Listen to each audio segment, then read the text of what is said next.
name is Mandy Figlioli. I am the assistant to the superintendent of the Burgettstown Area School District. We were one of the Phase 1 schools who adopted the early warning system. We had the fortunate opportunity to attend the Data Summit in Harrisburg. And during that time, we were introduced to the warning system, and we were very thrilled and excited to have the opportunity to look at the dashboard and utilize the software in our district.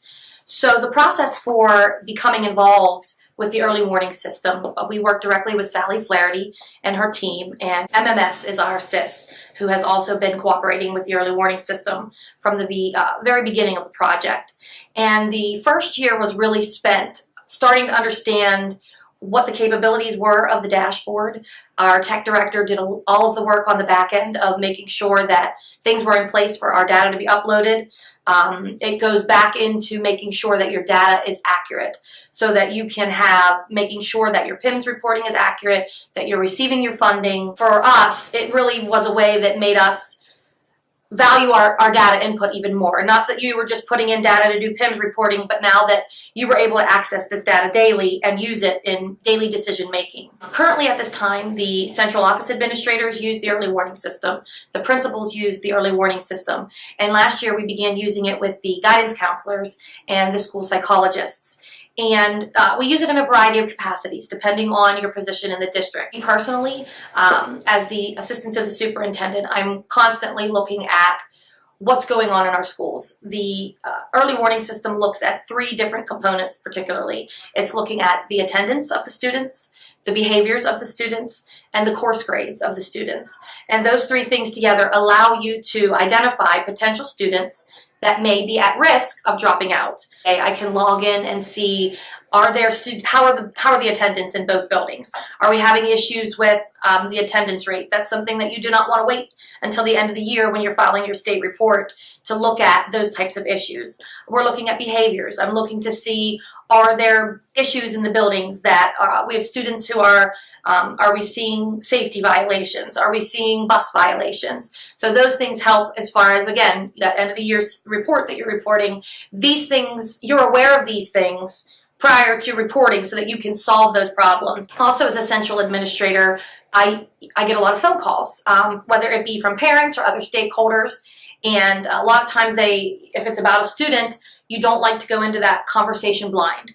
So I will log into the warning system, and if it's a particular parent or student issue, I can look at the students, I can look at their attendance, I can look at their behaviors, I can look at their course grades. So going into that conversation with the family, I already have that background knowledge of what is happening with the student and are there particular issues that are arising.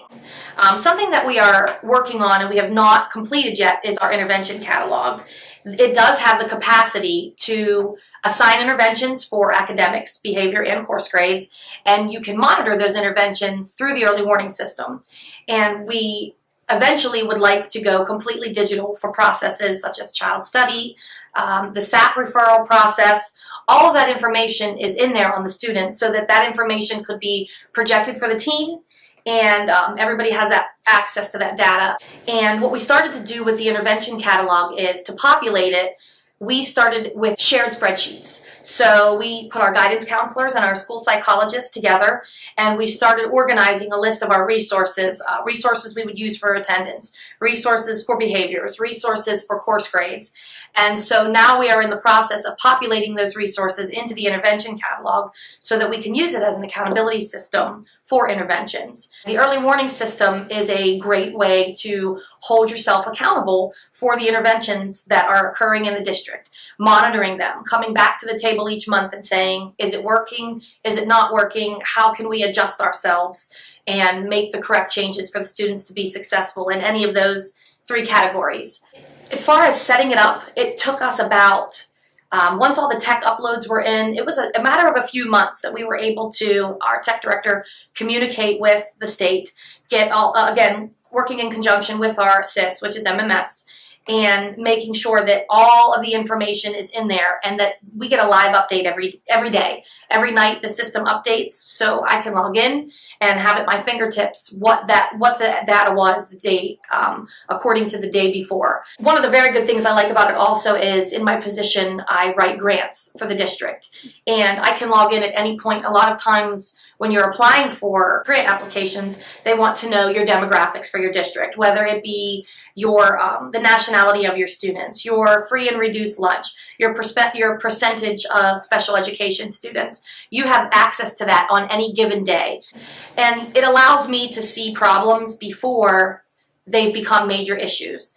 And so my superintendent and I try to log in at least once a week and look at both buildings and see how we are succeeding as far as the attendance, the behaviors, and the course grades. Another piece that has been interesting is comparing our achievement data that we receive from the PSSAs or the Keystone exams and looking at, I'm able to see how are all the students performing in Algebra 1? How are all the students performing in biology? So it helps you along the way answer some of those questions as, why are the students perhaps not proficient in biology, yet they are earning A's and B's in these courses? So it really helps you with the alignment of, is what we're doing during the school year lining up with the rigor of these assessments. So that's also a very nice data piece that otherwise you would be going through many, many different channels in your student information system to get that, whereas the early warning system compiles everything into a very, very user-friendly and easy-to-navigate dashboard. Another nice feature about the early warning system is that it warehouses your data. It warehouses things from year to year. So I can make comparisons looking back from 14-15 to 15-16, now looking into 16-17. It also has the capacity to import your student achievement scores. So you can import your PSSA scores, you can import your Keystone scores, and all of that is warehoused within the early warning system as well. And you have local control over who sees what. As a district level administrator, I have the access to see all of the students, but for our guidance counselors, we can set watch lists for them. They can be looking at certain grade levels of students. When we get to the point that the teachers are using this system, we can set it up so they can only see the students in their classroom. Another nice feature of the early warning system is that it opens doors for dialogue.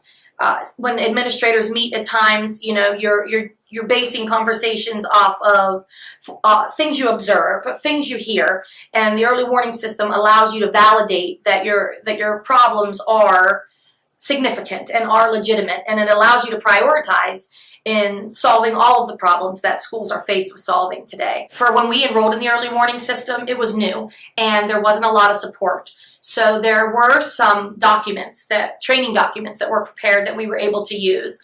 And IU1 has been wonderful in doing the monthly webinars, the monthly pop-ins, so that we can speak to you, talk to other users about how they're using it, what issues they're having. But I feel very confident in the technology that it is user-friendly, and that the teachers need to understand what is available to them, how the metrics are broken down, and what the data means.